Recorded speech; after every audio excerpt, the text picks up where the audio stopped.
Yeah, good morning, everyone. Welcome to demo session 2. What I'm promising for Python programming session is, first of all, you should learn problem solving approach.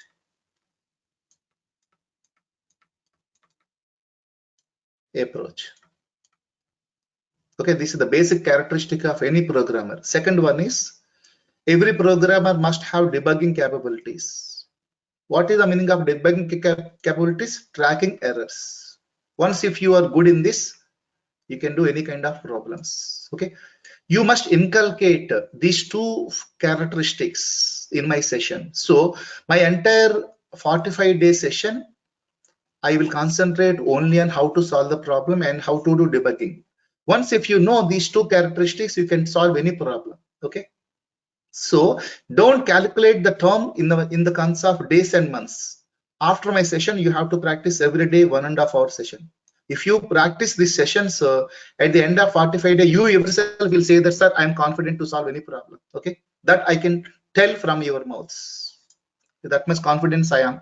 Okay, so with this small introduction, shall I enter into my session? Yeah. Before entering into my session, first I wanted to tell you what kind of environment which you are using, okay, for discussing Python programs. Now, first environment I wanted to do is Anaconda environment. I will tell you how to install Anaconda and how to do. Second one is Google Collaboratory.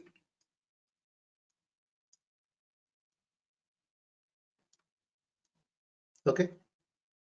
Now, first let me tell you how to install Anaconda and how to use it. Kindly open your notebooks and note down the things, please. Are you getting my screen? Yes. Yeah. Now just simply type Anaconda individual edition in the Google.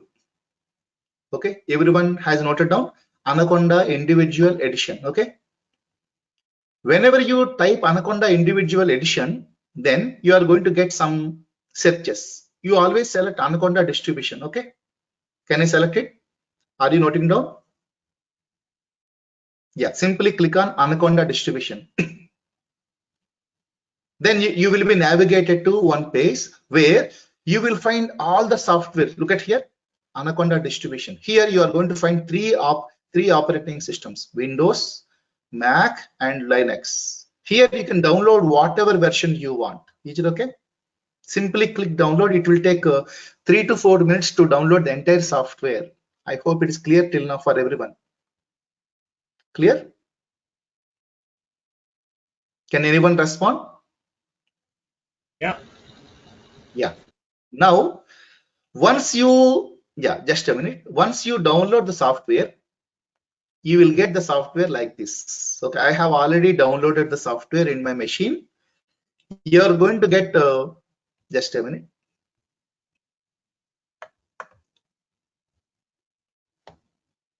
Just a minute. Here, you will find the software like this: Anaconda 3 2022 Windows 10 for x86 64-bit version. Okay, na? Just simply click on it. The software will be installed in your machine. That you know, everyone. It is a childish act to insert to load the software. I hope everyone understood this concept. Clear? Hello? Yes, go ahead. Yeah. Now, I have already opened the software. First, let me close all these things.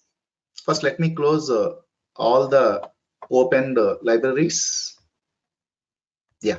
Now, once you install the software, the next step is, okay, go for Windows like this, and here search Anaconda Navigator. Okay, you are finding such kind of green color circle. Are you finding it? Yes. Just click on this.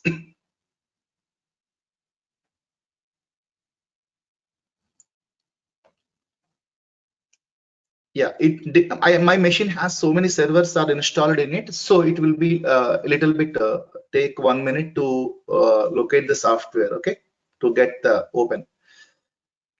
Just wait for 1 minute.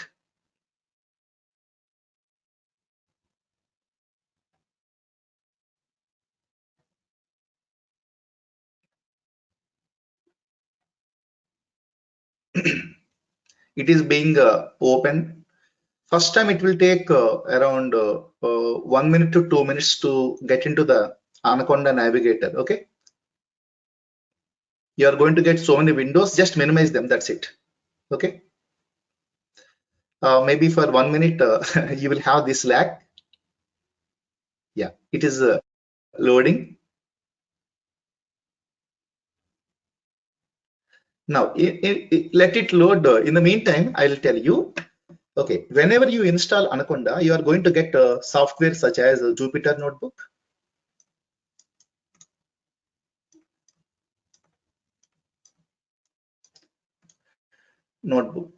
I will prefer freshers can use this Jupyter Notebook. Okay, I will suggest that most of the people, those who are entering into Python, I will prefer Jupyter Notebook. Second one is Spider. I will suggest, if you are a good programmer, I can suggest this tool. Okay, this is for freshers and this is for programmers. That means you have, once you get the basic knowledge, you can go for Spider. Like this, I will have n number of tools if I install Anaconda. Okay, all these are called as IDEs, stands for Integrated Development Environments. So first let me show how to work with Anaconda. Okay, just a minute. Still it is loading. In the meantime, can I go for another way? No. I will also showcase. Yeah, it got it. Okay, whenever you install Anaconda, your software will show all these items. And is it okay? Can you please respond? Are you seeing so many icons? Now, the first icon from right side, what you are seeing is called as Jupyter Notebook. That's what I'm saying till now. If you are entering into the Python, my suggestion is to enter with Jupyter Notebook. Just simply click on launch. Okay, are you finding Jupyter Notebook 6.4.8? Simply click on launch. Okay, it will be navigated to any browser. All these Jupyter Notebooks are opened in a browser. Okay, now just a 1 minute. It is going to launch in a browser. I think, are you noting down? Then once let it down, we have another tool called Spider. If you are a good programmer, I will suggest Spider is one more tool. Now it got loaded. Just look at here. It is working with the protocol 48s, localhost 48 tree. And are you finding new here? Hello? Yeah, this is the introductory page for Jupyter Notebook, and simply click on new and click on Python 3. That's it. My job is done. Now you are eligible to enter or do some programming. Okay. Now this is where you are going to get Jupyter Notebooks. Okay. Now you are going to get cells every row like text boxes. Are you finding a window with text boxes? Now, for example, if you are interested to road file rename. Okay, I'm renaming it as hello. Okay. Now, what will happen whenever? Just a minute. I will rename it after. Now, print command is used to type anything. Hello, welcome. Then simply click on run. That's it. Python is an interpreter. Step by step output I can see. Now I can save my program. Save as hello. Now, whenever you save this program, what is happening? It is going to save the program as. Now let me discuss. Now there are some conditions. File name, listen carefully. File name dot ipynb. Ipynb, it is the extension given by Jupyter Notebook. Okay, can you please respond? Normally all Python programs will have extension called filename.py. Okay, py is an extension for Pythons. But if you work with Jupyter Notebooks, they will save filename.ipynb. Don't confuse between them. Okay, now so it is clear for everyone. Now let me get into whatever code I want. I can write by simply after, whenever you want to execute this, press Alt Enter. Whenever you press Alt Enter, this code will execute and it is going to create a new cell for us. Okay, like this. If you are interested, you can create a new cells, and if you don't want any cells, simply use scissors. These will remove the things. Are you getting me? Now, one more important point you must remember, go to cell. Here you are going to have three kinds of cells. First one is code cell, second one is markdown cell. Now, when to use code cell, when to use markdown cell, I will tell you. Okay. Now, for example, if you are doing programming, you should make the cell as code cell. Okay. For example, if you are doing documentation, software engineering documentation plays vital role. For example, if you are writing a code, if you want to make a documentation, go for cell type as now. Select a cell type and make it as a just look at carefully. Now make a cell as a markdown. Once if you make the cell as markdown, then what will happen? It will work it as a documentation. Are you getting me? You can total documentation of your program by using Jupyter Notebook. You can write a program, you can execute, you can see the output, and you can documentation entire thing, like how you are going to do documentation like SDLC, software development lifecycle, like analysis, design, coding, testing, everything you can do in a single documentation. That is the beauty of Jupyter Notebook. I hope it is clear for everyone. So shall I go ahead? Now, for example, if I want to download, look at here, download as. You can download all these versions. You can download it as HTML version, latex version, and look at here, Python version, then notebook version. Look at here, what is the extension for notebook version? IPYNB. Is it okay? If you are interested, you can go for IPYNB, or you can also go for Python version. Okay, my suggestion is, if you are using Jupyter Notebook, you better to go for IPYNB. Okay, na? Can you please respond? Hello? Now, file, if you want to close it, simply close and halt. Okay, this is the proper way to close and halt any program. So if you permit me, I will go for another kind of version. Okay, please. Now, let me go for another kind of version which you are going to use. It is Spider. Just simply launch the Spider. This is also beautiful IDE for beginners. You can work it on. Just a minute. It will take another 1 minute to install, to get into login.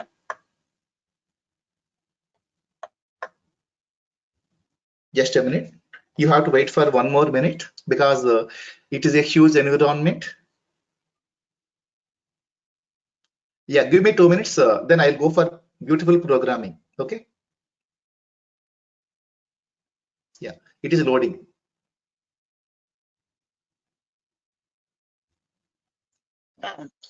I sir, as a beginner, what is this about the spider? What is this spider? And it is a tool to work with Python.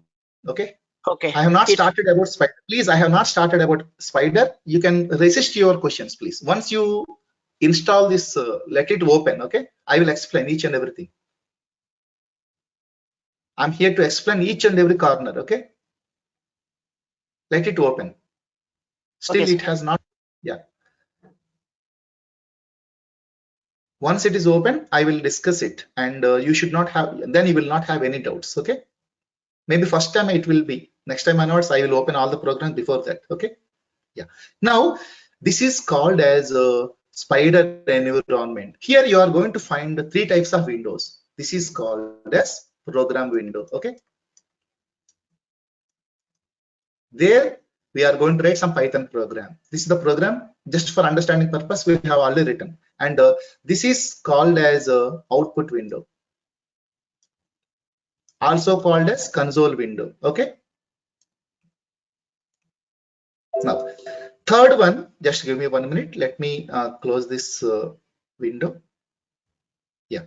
Now, you are going to find third one. This is called as a variable explorer. You can see all the variables, whatever the variables I have created in the program, I can see everything. But Jupyter Notebook will not see all the plots, all the visualization, whatever I have shown, all the files I have shown, everything will be shown. This is called as a console window. Okay, so this is the explorer window. Okay, so shall I showcase one by one? If you permit me, I will go to that. Yeah. Now, Let us look at here. Now, I think everyone look at this code. Print hello, welcome. I have given. Now, I can work it simply by clicking this green button. Okay. Whenever I click this green button, it is showing the entire output here. Look at here. Hello, welcome. And here I have taken some pure simple Python code. Okay. I'll tell you what this Python code. A comma B equal to 10 comma 20. 10 will go for A and 20 will go for B. I'm adding C equal to A plus B. So 30 will be stored in C. Is it okay? That's what it is showing here. I hope it is clear for everyone. Then this is a small logic. I have drawn a simple scatter plot between x-axis and y-axis. That's it. That means now if you look at here, look at carefully. Now here you can see, just give me 1 minute. Yeah, variable explorer. If you observe this variable explorer, what it is showing, whatever the values we have created, A will be 10. Look at here. A will be having value 10, B will be value 20, C will be value the result 30. Integer is the data type and how much size it is occupying. Okay, and this is X array and this is Y array. Variable explorer shows how the variables are stored in the memory. Okay, this will not be shown by Jupyter Notebook. I hope it is clear for you. Can you please respond? Now, if you want to go for plots, whatever the logic I have written here, it is creating a small scatter plot. I can see everything. If I want to see all the files, I can see all the files. Okay, this is called as File Explorer. I hope it is clear for everyone. In Jupyter Notebook, we are going to write cell by cell, whereas in Spider, you can write multiple lines of code. Okay, all the codes you can execute at one instance, or you can select this code and that code itself you can execute it like this. Clear for you? Run current cell. That means only that current cell will get executed. I hope it is clear for everyone. So it is the right time to get into the programming. Clear? So will you agree? So simply file and quit. Can we install work with PyCharm? Yes, you can. I will also show this also. Just a minute. I will also show that. Yes, it is a PyCharm. I have already installed PyCharm also in my machine. This is called as PyCharm. I hope it is clear for you. PyCharm. You install PyCharm, by default the window will sit in this Anaconda itself. Okay. Yeah. So if you permit me, I will go to without having any computer also you can work it out with Python. Just a minute. Let me close all these things. Quit. Now, everyone kindly note down what are the steps I'm discussing for the next 15 minutes, please. I hope it is, yeah. Now, without having any computer also, you can work with any program. So better to note down all the steps. Google Collaboratory. It is one of the beautiful library which is given by Google itself. Okay, look at here. Everyone get into Google. If you have a Gmail account, it is more than sufficient. No need to install any software. Just click on Google Collaboratory. Now, simply click on new notebook. Are you finding out? New notebook. That's it. You are going to get a environment where you see the environment like Jupyter Notebook. Just a minute. It is loading. Yeah. Is it looking like Jupyter Notebook? Print of within double quotes hello. That's it. Simply run on here. This will run in your machine.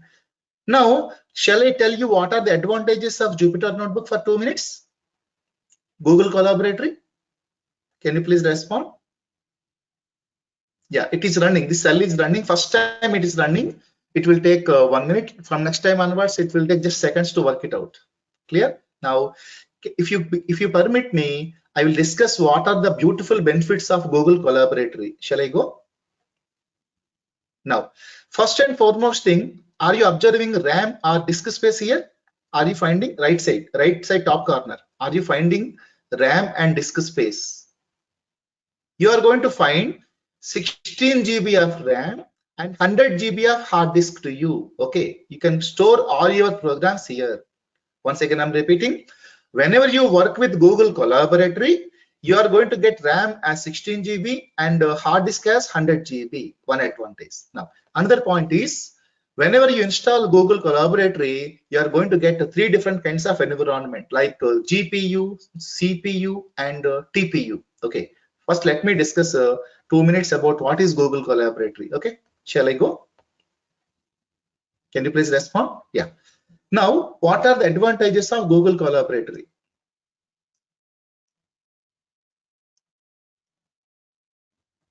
The first advantage is you should have, if you have a Gmail account, it is more than sufficient. Gmail account. Then first advantage is all softwares are pre-installed. All softwares are pre-installed. Okay. Before that is free. Okay. Okay. Second point is you are going to get RAM size as 16 GB free and 100 GB hard disk free. Okay. Third one is you are going to get CPU or GPU or TPU. Okay.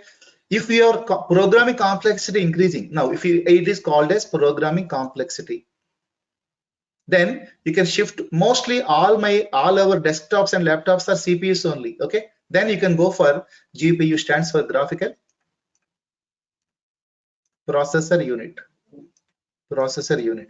Then still, if your programming is highest, then go for TensorFlow processing unit. That means if my programming complexity increasing, then I will shift from GPU to CPU to GPU, GPU to TPU. This facility is available only with Google Collaboratory. Okay. For example, in my local machine, I cannot do anything. In my local machine, all softwares needs to be installed by ourselves. Needs to install, like Anaconda. Okay. Are you getting me? In my machine, I have only 8 GB RAM, but Google Collaborate is giving me 16 GB of RAM.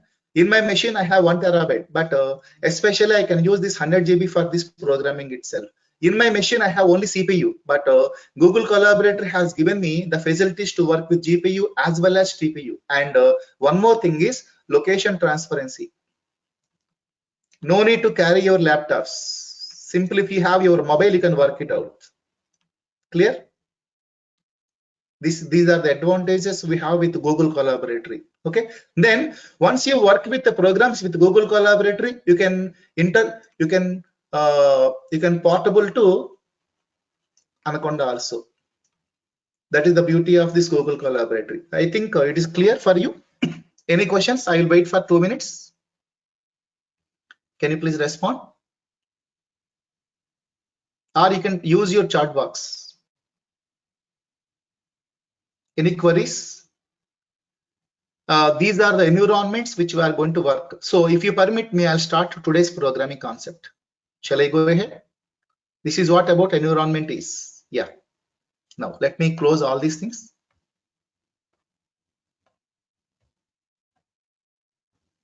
Yeah. Next 45 minutes or 50 minutes, I'll spend it on programming part. Okay. Now let me close all these things. Now let me use my own version of softwares. Okay, in my machine, I have my own softwares now.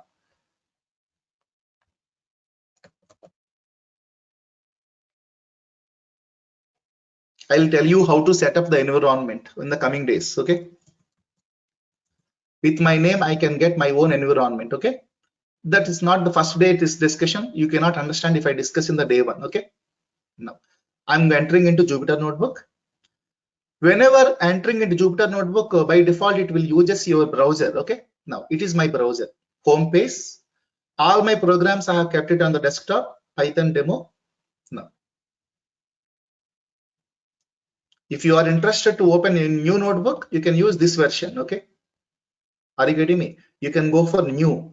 If I already have programs in my desktop, simply I can use my now. I think you can see my code. Can you please respond? So I'll discuss each and every point, and 2 things I will concentrate. First one is problem solving. So kindly listen carefully, and at any point of time you can stop my discussion and ask n number of doubts. Clear? Now, if I want to print anything onto the console, I will use print command. Print is a built-in function. Now here I can give either single quotes or double quotes, then simply plus run. That's it. Python is an interpreter. So I can execute step by step or statement by statement output. So now then let us discuss about what are the data types. Now, if I want to store data, I can have any sort of data like a number data. Okay, Python supports two different kinds of numbers data. First one is integer, second one is float. Okay, now if I want to deal with integers, what I will do is there are no data types in Python. Okay, no need to declare data types. Now, how to declare in programming languages like C, C++, Java, or C#? What you have to do is you have to write data type, then variable name is equal to value. Whereas in Python, no need to specify the data type directly. Now I know that 100 is an integer number. Integer. I'm storing in a variable called as variable 1. Then what will happen? Whenever you create this statement in the memory, it is going to create py int object, and it is going to assign a value 100 to the variable. Okay, a variable is a location. A variable is a location in the memory. Okay. Now, for example, if you want to know where exactly your variable has been stored, for that there is a function called type function. Type function, it will give a unique 16-digit ID. Shall I show you that? Can you please respond? I hope it is clear for everyone about this statement.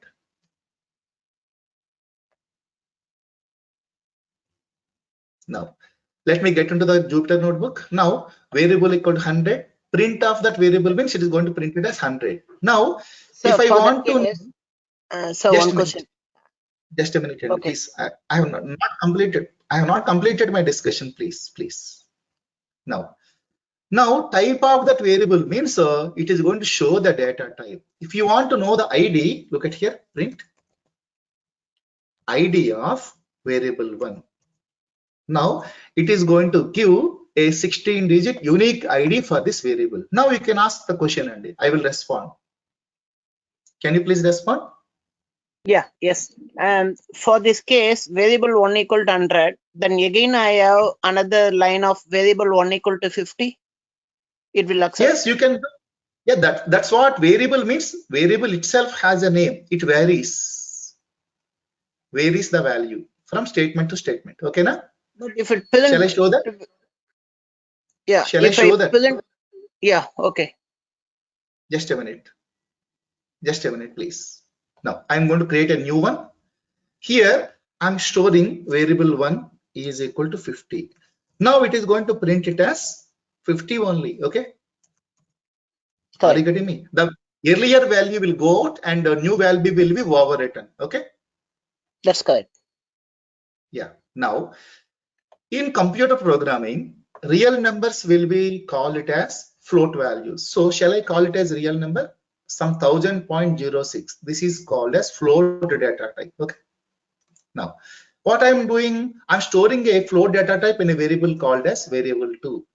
Print of variable 2 means it is going to print 1000.06. Type of variable 2 means it is going to print it as floats. Are you getting me? If I want to know the exact location, what I will do is I will use a function called ID function, ID of variable 2. It is going to give me 16-digit ID. It is a unique ID. Every variable will be identified with unique ID. Now this unique ID represents about memory location. Okay. Can you please respond? Clear? Now let me run this.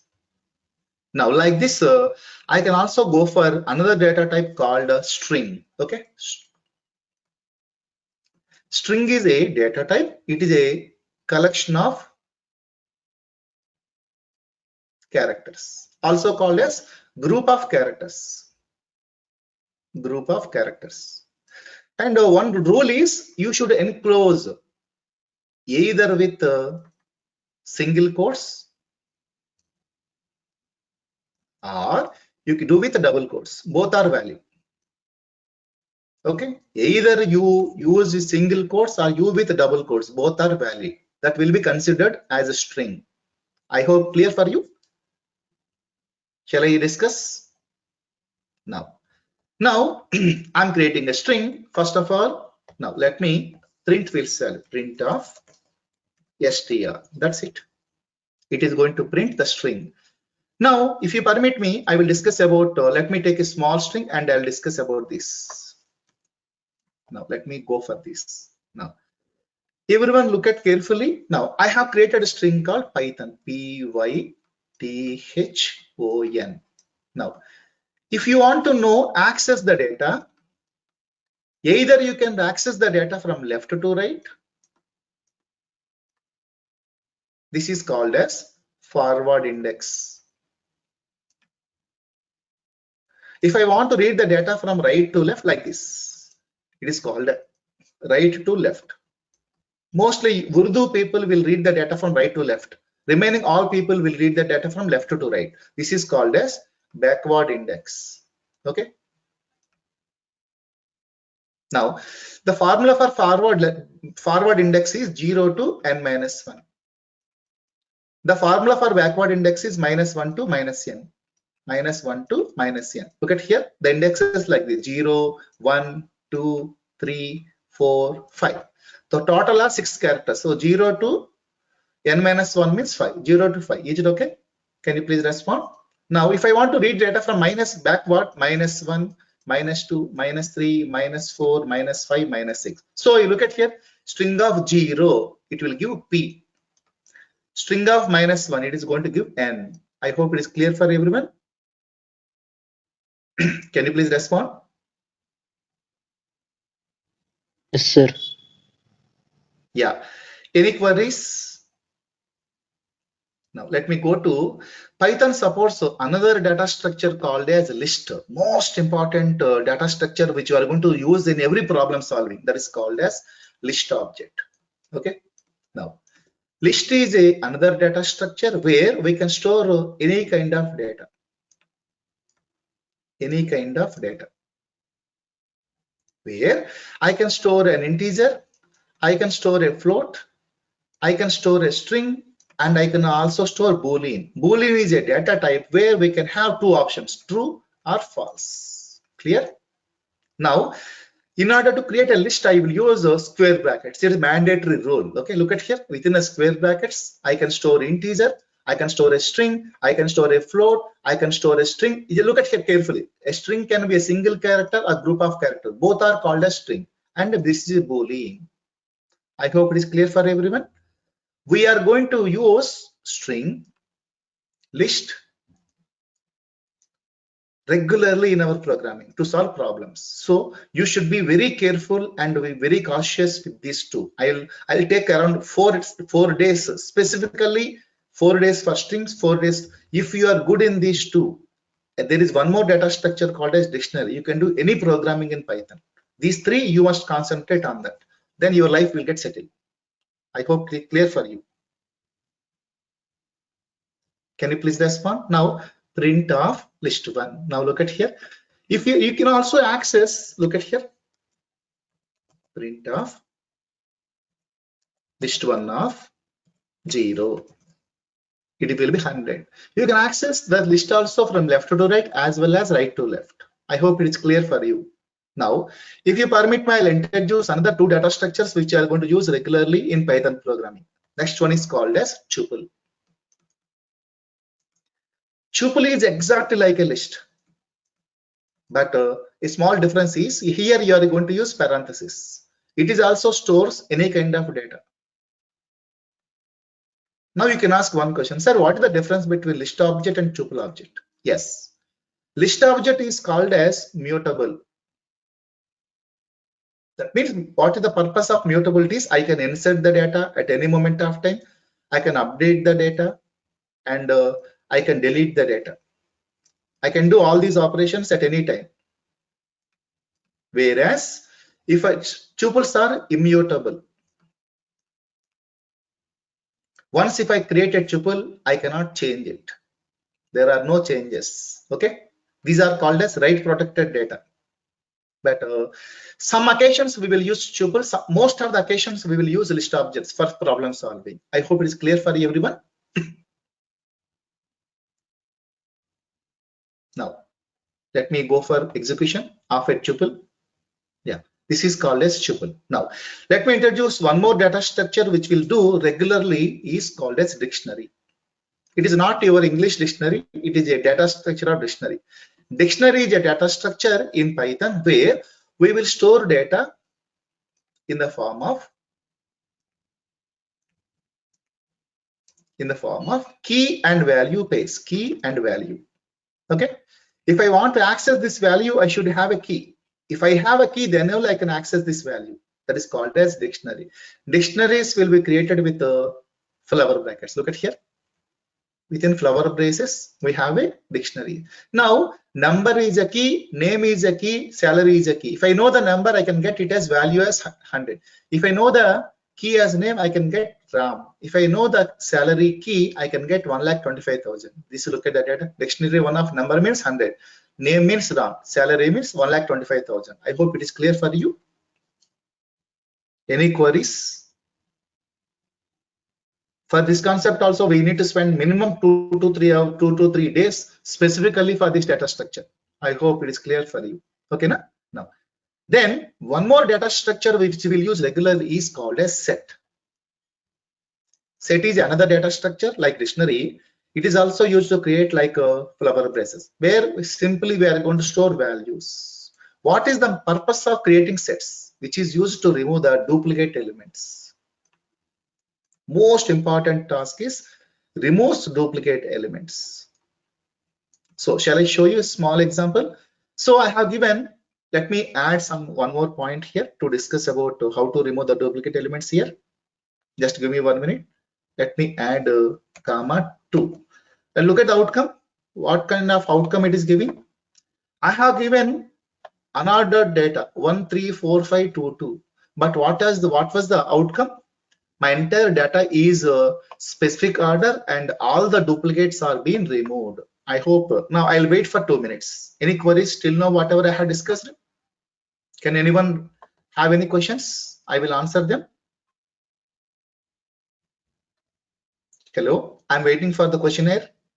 Sessions must be interactive, and sessions must be interactive. So I want everyone should listen carefully, please. And answer and ask questions, n number of questions. No one has any questions? So let me get into the topic now.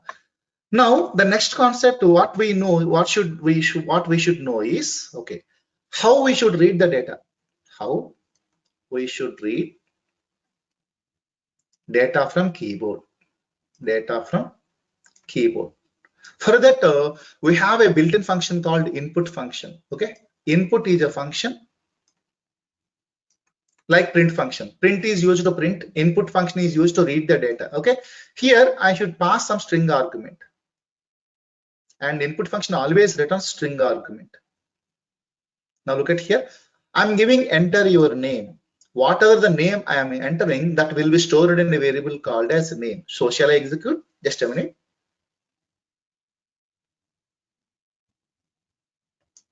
Yeah. Input enter the name. It is going to ask some data. Here Rama. Now whenever I press enter, what it is doing? It is storing the value in a variable and it is printing. This is where how we are going to deal with how to take the data from keyboard. Can anyone respond? Is it clear? Now I have one more function called Avail Function. Avail Function is used for expression evaluation. Okay, I have a number 10. Here I have written a small expression, number multiplied by number, 10 multiplied by 10. So look at here, the output is 10 multiplied by 10. This is done by Avail Function. I'll tell you an important point about Python. Python is full of built-in functions. Python is full of built-in functions. Mostly your entire job will be done by using built-in function, whereas C, Java or C#, you have to write your own code. Okay, whereas in Python, why I'm saying it is going to do reduce the development time, because hundreds and thousands of functions are available, built-in functions are available in Python. If you are interested, simply use a function, your job will be done. Okay, and you should concentrate on your specific code. Okay, no need to concentrate on functions, writing functions. Okay, that's what the beautiful advantage of Python. I hope agree with everyone. So shall we start doing some applications for next 15 minutes? Can you please respond? No. What happens if we don't give the evaluate function? Yeah, by default, if you don't give evaluate function, what will happen? It is a number 10, it is going to print it as a string. Okay, by default 10 will be stored here, 10 multiplied by 10 will be stored as string itself. It will consider as a string. Okay. Mm-hmm. Yeah. Now just a minute. Now I told you now we need to do problem solving.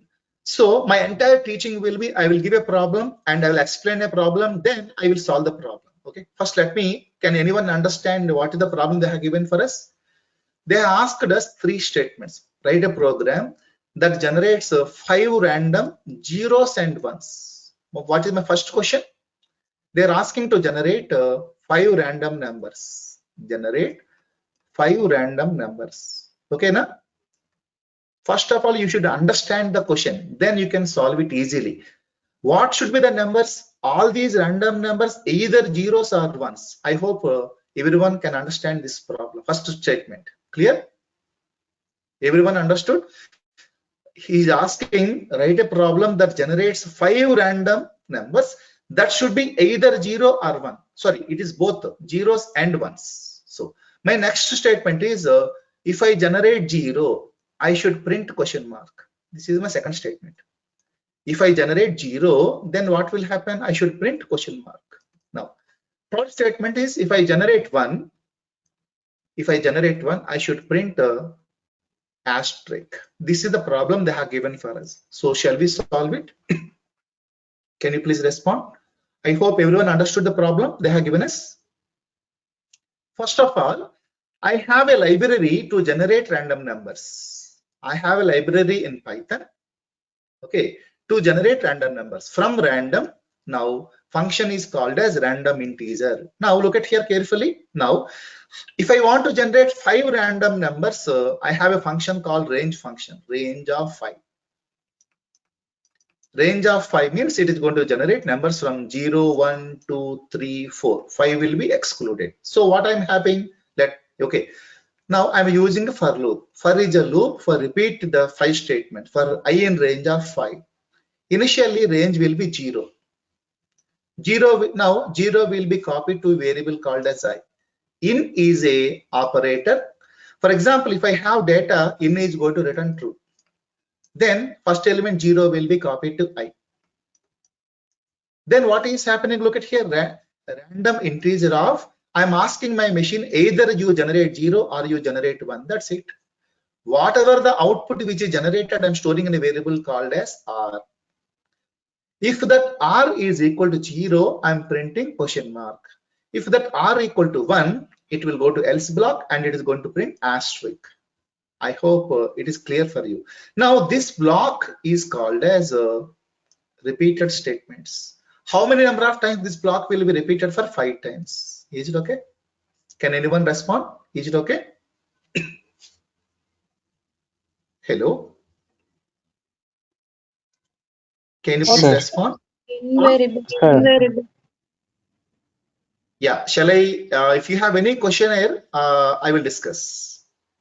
Because it is a demo class, simply I'm going. If I start the syllabus, so for loop itself, I'll take around 1 or 2 days to give what is the basic knowledge about it. Okay.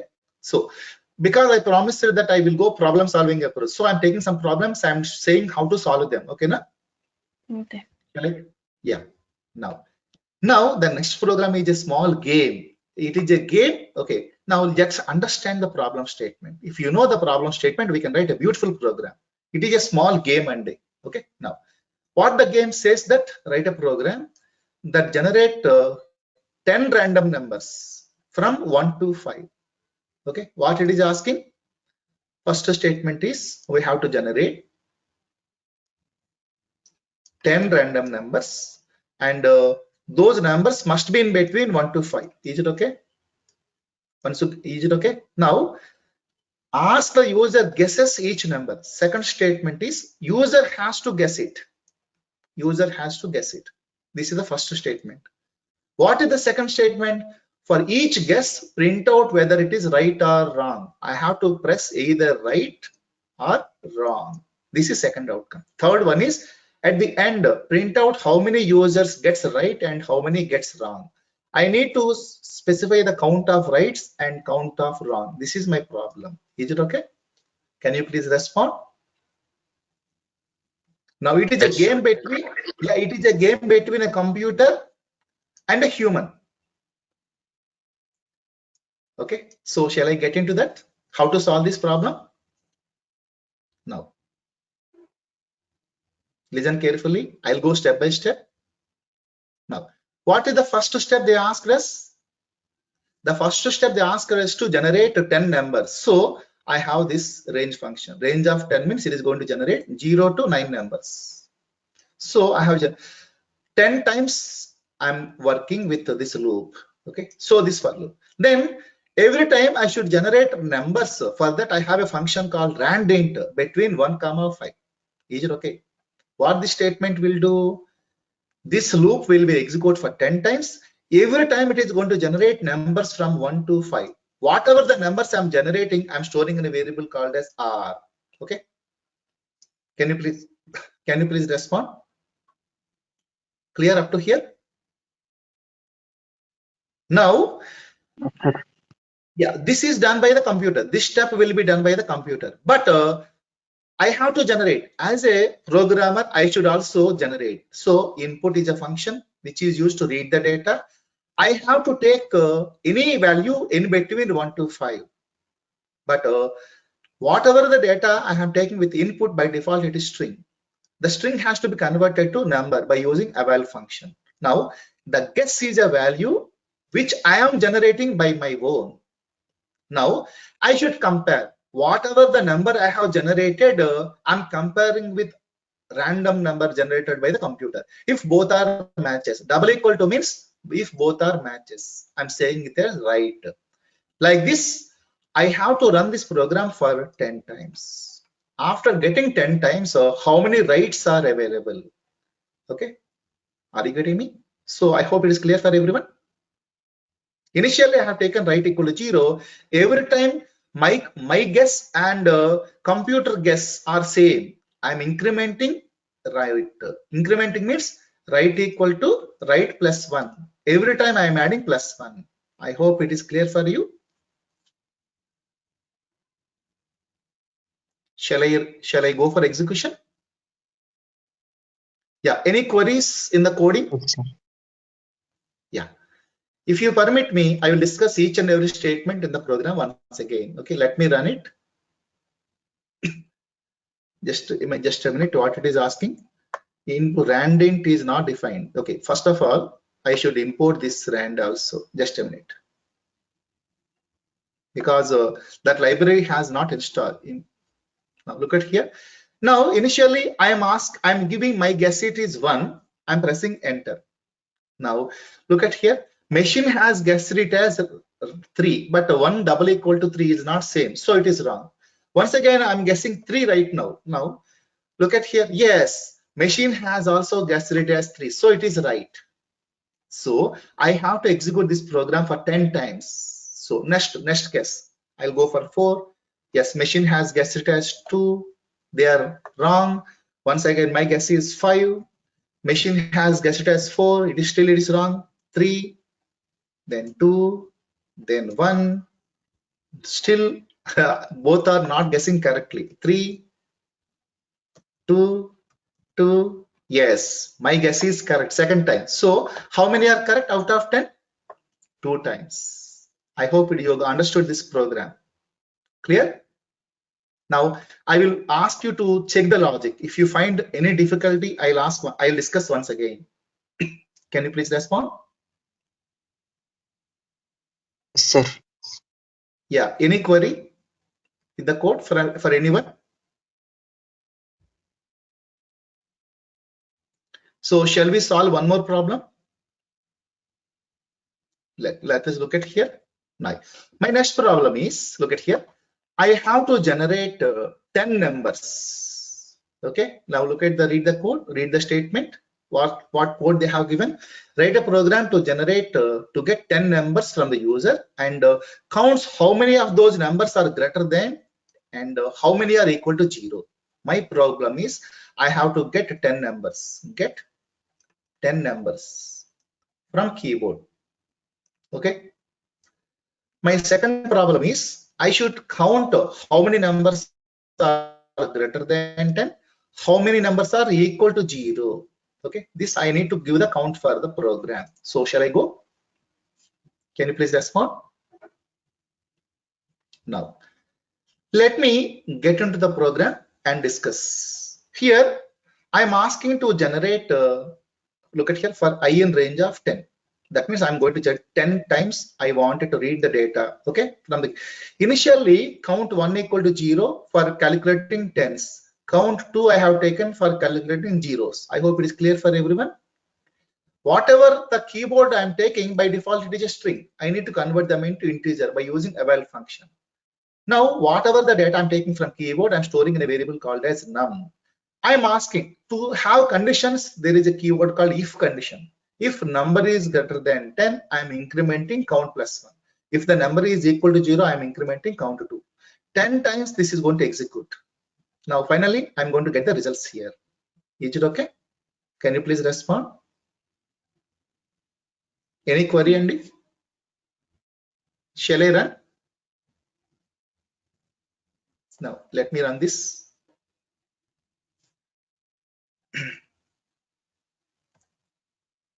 One, 2, 12, 15, 0. I'm giving all possible conditions. Okay, just a minute. Yeah, here I have misread. Sorry. You have to give some value. 1, 11, 2, 22, 33, 44, 4, 0. We'll give 2 zeros. Okay, now look at here what it is saying. 4 times the numbers are greater than 10. 1, 2, 3, 4. 3 times the values are zeros. International I have given some values zeros. I hope you got it. Clear? Hello? Now, is the Python code looking like a simple English?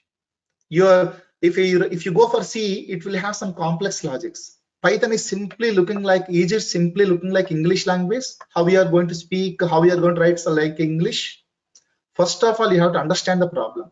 Whatever the problem they have given, first of all, no one is studying the problem. Once if you study the problem, you are going to get n number of solutions. Always the industry expects optimized solution. If I write 10 lines, if you write the code in 6 lines, your code is more efficient than me. Okay, so you will be selected for the company and I will be out. Clear?